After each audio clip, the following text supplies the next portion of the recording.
Hi friends, welcome to Yanna investment academy. So आज एक question का शायद आंसर आप लोगों को मिलने वाला है और वो है कि ये पावर सेक्टर स्टॉक्स में क्या हो रहा है। जहां पे अडानी ग्रीन एनर्जी की हम बात करें या फिर टाटा पावर की हम बात करें, तो ऐसा क्या हो गया, क्या चेंज हो गया, क्या प्रोस्पेक्ट्स चेंज हो गए इस इंडस्ट्री में कि ये स्टॉक्स ने काफी तोड़फोड़ रिटर्न्स दिए हैं।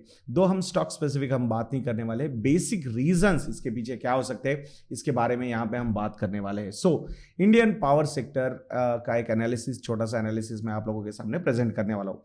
What government of India is thinking about this power sector? What they feel आने वाले 10 सालों में हो सकता है इस पावर सेक्टर के साथ, कैसी डिमांड बढ़ सकती है। सो अराउंड 6% से demand industrial and residential power consumption में हो सकती है आने वाले 10 सालों में। अब ये जो डिमांड ग्रोथ है, ये कंजम्पशन की हम बात करें 6% का CAGR, उसके अलावा टैरिफ हाइक्स वगैरह होंगे। So it means the actual growth rate could be in double digit. और वहां पे अगर ट्रेडिशनल पावर जनरेशन से ज्यादा अगर रिन्यूएबल रिसोर्सेस यूज करके पावर जनरेशन होगा तो वो डिमांड और ज्यादा यहां पे बढ़ सकती है। And that's where we should look at this sector. तो यहां पे FY21 काफी चैलेंजिंग जा रहा है, दो अभी थोड़ी सी सिचुएशन नॉर्मलसी की तरफ आ रही है, but we have seen the total power consumption went down by more than 20%, majorly because of the strict lockdowns. We have seen industrial activity जो थी वो स्टैंड स्टिल हो गई थी अच्छे समय के लिए। उसके बाद वर्क फ्रॉम होम की वजह से इवन जो सेक्टर्स, सर्विसेज सेक्टर्स चल रहे थे, बट पावर कंजम्पशन वहां पे भी काफी कम हो गया था। बट ये एक ऐसा एक कंजम्पशन मैट्रिक्स था जिस पे सबका ध्यान था, और यही वो मैट्रिक्स है जो सबसे पहले नॉर्मलाइज हुआ। And that's where I think हमने रियलाइज किया कि जो V shaped recovery Indian economy में आ सकती है, जो एक्सपेक्टेशन थी उससे भी अच्छी रिकवरी हमने ओवरऑल इकोनॉमी में देखी है। GST के नंबर्स अगर आप देखोगे या फिर पावर कंजम्पशन आप देखोगे, तो वो सारी चीज़ें नॉर्मल सी या फिर उससे भी नॉर्मल सी, मतलब प्री कोविड लेवल से भी ऊपर जा चुकी है बहुत सारी चीज़ें। And that's where we should look at now.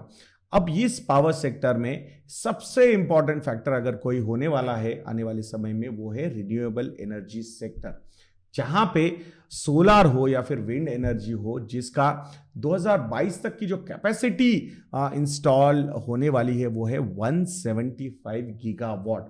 Out of that already 90 gigawatt तो इंस्टॉल हो चुकी है। उस 90 गीगावाट्स में 37 gigawatt is towards solar energy and 38 gigawatt is towards the wind energy। और पाइपलाइन में अराउंड 50 गीगावाट्स आने वाला है बाय 2022। इसके अलावा जो टारगेट है, जो गवर्नमेंट ऑफ इंडिया ने टारगेट रखा है 175 गीगावाट का, वो भी आ सकता है, because a lot of incentives have been given to the private sector हो या फिर PSU सेक्टर हो for installing this clean energy.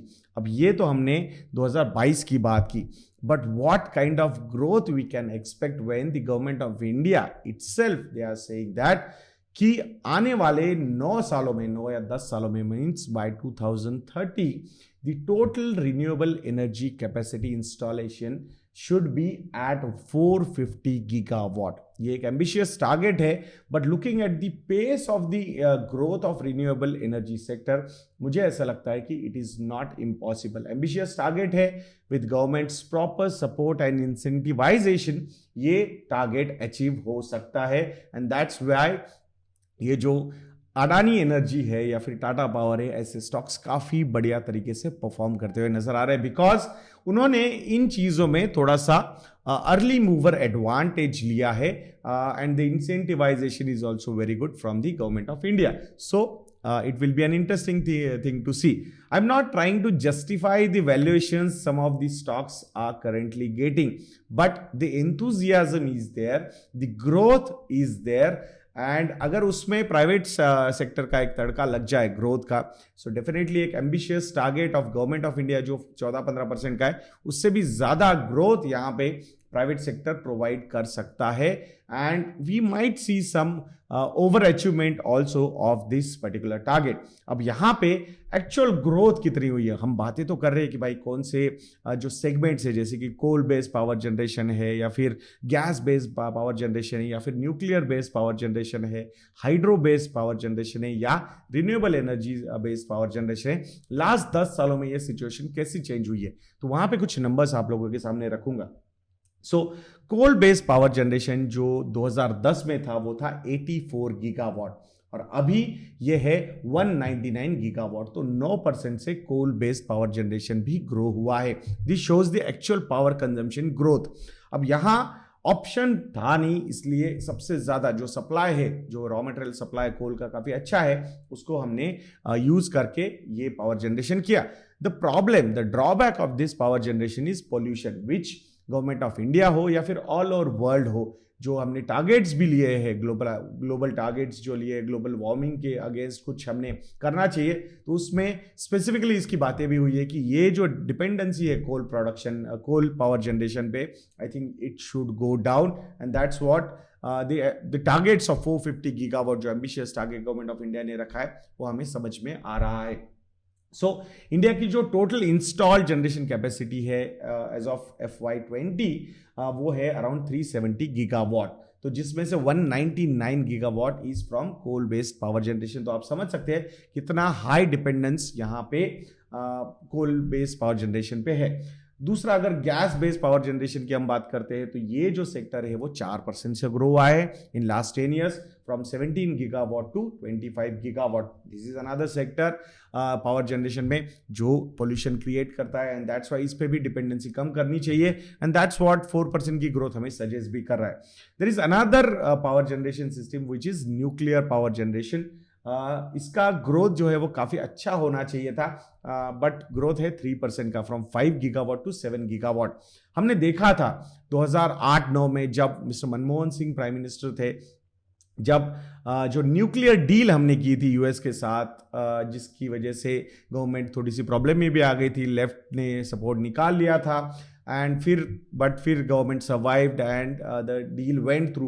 But जो एक्सपेक्टेशन थी कि भाई इतनी बड़ी पावर डील आपने की, मतलब न्यूक्लियर पावर डील आपने की है, बट उसके प्लांट्स हम सेटअप नहीं कर पाए, majorly because this is a very political issue. तो यहाँ पे जो पॉलिटिक्स होती है ऐसे इश्यूज पे, उसकी वजह से जो प्लांट्स है बहुत बड़ी इन्वेस्टमेंट करनी पड़ती है, वो इंप्लीमेंट नहीं हो पाते and that's why we have seen specifically locals जो है, विलेजेस जो है, जो लोकल बॉडीज होती है वो बहुत ज़्यादा अपोज करती है, फिर वो इशू बहुत ज़्यादा पॉलिटिसाइज हो जाता है एंड देन जो इफेक्टिव चीज होनी चाहिए, because this is a very clean energy, most of the developed world uses this energy and we are still lagging behind on this and this is also called as a clean energy. So let's hope कि यहाँ पे भी अपना dependence और ज्यादा बढ़ जाए and we will be able to provide a lot of good clean energy through this particular segment also. So ये ग्रो नहीं हो पाया, बट यहाँ पे भी अपॉर्चुनिटी काफी बड़ी है न्यूक्लियर पावर जनरेशन में। Then the hydro projects 37 gigawatt से 46 गीगावाट तक बढ़े हैं 2% से। तो यहाँ पे भी आई थिंक जो कैपेसिटीज इंस्टॉलेशन के या फिर जो ओवरऑल प्रोजेक्ट्स होते हैं उसमें काफ़ी समय लगता है एंड इसके साइड इफेक्ट्स भी हम देख रहे हैं। अभी there is a debate also going on, ये जो हुआ है अभी उत्तराखंड में, उसके पीछे के भी रीजंस लोग बोल रहे हैं कि भाई ये जो आप नेचुरल चीज़ों को चेंज करके ये सारे ऐसे प्लांट्स वगैरह लगा रहे हो, इसकी वजह से भी ये सारी चीज़ें हो सकती है। We don't know, we cannot authenticate these things, but the discussions are going on, so automatically उस पे फोकस जो है वो कम हो जाएगा या फिर स्लो डाउन यहाँ पे चीजें हो सकती है। नाउ दी लास्ट सेक्टर जो सबसे ज्यादा ग्रो हो रहा है वो है रिन्यूएबल एनर्जी सेक्टर। तो यहाँ पे FY10 में जो कंट्रीब्यूशन था गीगावाट टर्म्स में वो था 16 gigawatts and now in FY20 it is at 87 gigawatts. तो ग्रोथ कितनी रही? ग्रोथ रही 19% CAGR की ग्रोथ हमने इस पर्टिकुलर सेक्टर में देखी है and that is what is expected in coming 10 years for this energy sector, जहां पे 6% की जो ग्रोथ हम एक्सपेक्ट कर रहे हैं ओवरऑल पावर कंजम्पशन में है।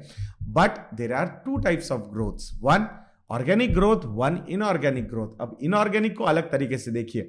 ऑर्गेनिक मतलब जो रिन्यूएबल एनर्जी सेक्टर 19% से ग्रो हुआ है वो सेम परसेंटेज से और ज्यादा ग्रो हो सकता है। और दूसरा जो अदर सेगमेंट्स है जैसे कि कोल बेस्ड हुआ, गैस बेस्ड हुआ, हाइड्रो बेस्ड हुआ, तो इसका जो शेयर है ये भी शेयर ईट अप कर सकता है ये रिन्यूएबल एनर्जी सेक्टर। जो एग्जिस्टिंग कैपेसिटीज है, जो ग्रो करने के लिए कैपिटल आ सकता था, शायद वो कैपिटल वापस रिन्यूएबल एनर्जी में जाएगा. सो वो ग्रोथ वहां पे शिफ्ट हो सकती है, and that's why a healthy double digit growth is expected in this renewable energy sector, and that is another reason why these Adani Energy and Tata Power kind of stocks are growing, though there are challenges, there are capital investments required. But market बहुत ज़्यादा गंग हो गया, and that's why it supported the other sector, these companies, the power generation companies. तो ये चीज़ पे हमने ध्यान रखना चाहिए, and that's Y renewable energy sector में जो कंपनीज अच्छी इन्वेस्टमेंट कर रही है, जो कंपनीज का ROE अच्छा है, I think you should always keep those companies on your radar. Now अगर पावर जनरेशन जो हुआ है, ये सेगमेंट वाइज अगर कंट्रीब्यूशन हम देखेंगे तो कैसा चेंज हुआ है लास्ट 10 सालों में. So coal based power generation जो था वो 52.5% था 2010 में. Now it is at 53.6%. It means overall power generation has grown by almost 8 to 9% in last 10 years, जो यहाँ कंट्रीब्यूशन पे हमें समझ में आ रहा है कोल बेस्ड का. Then gas based has gone down from 10.6% to 6.7%, majorly because government of India उस पर फोकस कम है because of the pollution it is creating. Nuclear power generation from 3.1% to 1.9%, ये होना नहीं चाहिए था, बट ये हो चुका है, but it should grow, that's what I feel. Hydro power from 23.1% to 12.4% as expected, and renewables from 10% to 23.5%. So this is a very positive growth we are seeing in last 10 years, from 10% to 23.5% का market share यहाँ पे इस segment ने, renewable segment ने लिया है. Now what government India is trying to do, how they are going to support this renewable energy sector, इसके बारे में बात करेंगे. The first thing government of India is trying to do is transmission, monetization of transmission assets through ये जो investment trust होने वाला है, so that the private capital will also start coming into this, private investments will start, और ये long term commitments होंगे. So यहाँ पे once the private investment starts coming, so existing भले ही कंट्रोल जो है वो PSU का गवर्नमेंट के पास रहेगा, but the accountability will keep on increasing, and that is going to be very very good for these companies. और इसकी वजह से जो ट्रांसमिशन की कैपेसिटीज है वो भी एक्सपांड हो सकती है, majorly to meet the electricity demand, जो आने वाले समय में यहाँ पे हमें जरूर दिखने वाली है, जो गवर्नमेंट ऑफ इंडिया भी हमें सजेस्ट कर रहा है. देन अब यहाँ पे कैपिटल और ज्यादा रह सकता है, जैसे हमने इन्वेस्टमेंट ट्रस्ट का मॉडल देखा, तो ये यहाँ पे और एक चीज गवर्नमेंट ऑफ इंडिया कर रही है, वो है डेवलपमेंट फाइनेंशियल इंस्टीट्यूशंस, जो यहाँ पे फंड करेंगे ये पावर सेक्टर को और इंफ्रास्ट्रक्चर सेक्टर को. जो इनिशियल इन्वेस्टमेंट लगेगी वो इन्वेस्टमेंट यहाँ से मिल सकती है. अब उसके पहले गवर्नमेंट ऑफ इंडिया का भी कमिटमेंट यहाँ पे हमें देखना होगा, तो वो कैसे, तो जो कस्टम ड्यूटीज है specifically to protect the existing domestic solar projects by minimising dependence on imports from China. तो यहाँ पे जो सोलार के इंस्ट्रूमेंट्स वगैरह जो लगेंगे पावर सेक्टर जो प्रोजेक्ट्स में, वो चाइना से अगर इंपोर्ट करेंगे तो डेफिनेटली बहुत ज़्यादा सस्ता वगैरह हो सकता है, and that is a threat to the existing players. तो वहाँ पे जो सिक्योरिटी देनी है, जो बैरियर्स लगाने हैं, वो गवर्नमेंट ऑफ इंडिया अच्छी तरीके से लगा रहा है, सो दैट डोमेस्टिक जो प्रोडक्शन है वो बढ़े एंड सप्लाई भी यहीं से होना चाहिए. अब इसके लिए there is a scheme, PLI scheme, production linked incentive scheme. तो ये स्कीम के थ्रू सोलार बैटरी मैन्युफैक्चरिंग इसको अंडर आत्मनिर्भर मिशन लेके आ चुके हैं, एंड दैट्स वाई वो इंसेंटिवाइजेशन भी काफ़ी अच्छा रहेगा, और लॉन्ग टर्म का भी वहाँ पे प्लान हो जाएगा. एक बार कंपटीशन या फिर प्रोडक्शन कॉम्पिटिटिव रेट्स पे इंडिया में होना शुरू हो जाएगा, then the threat from Chinese competitors will be much lower, and dependency on Indian consumption and Indian production would be on a higher side. अब यहाँ पे जो सपोर्ट गवर्नमेंट ऑफ इंडिया की तरफ से कैपिटल बेस्ड या फिर पैसों में लगने वाला है, सो दो इंस्टीट्यूशंस है जहाँ पे additional capital infusion government of India कर रहा है.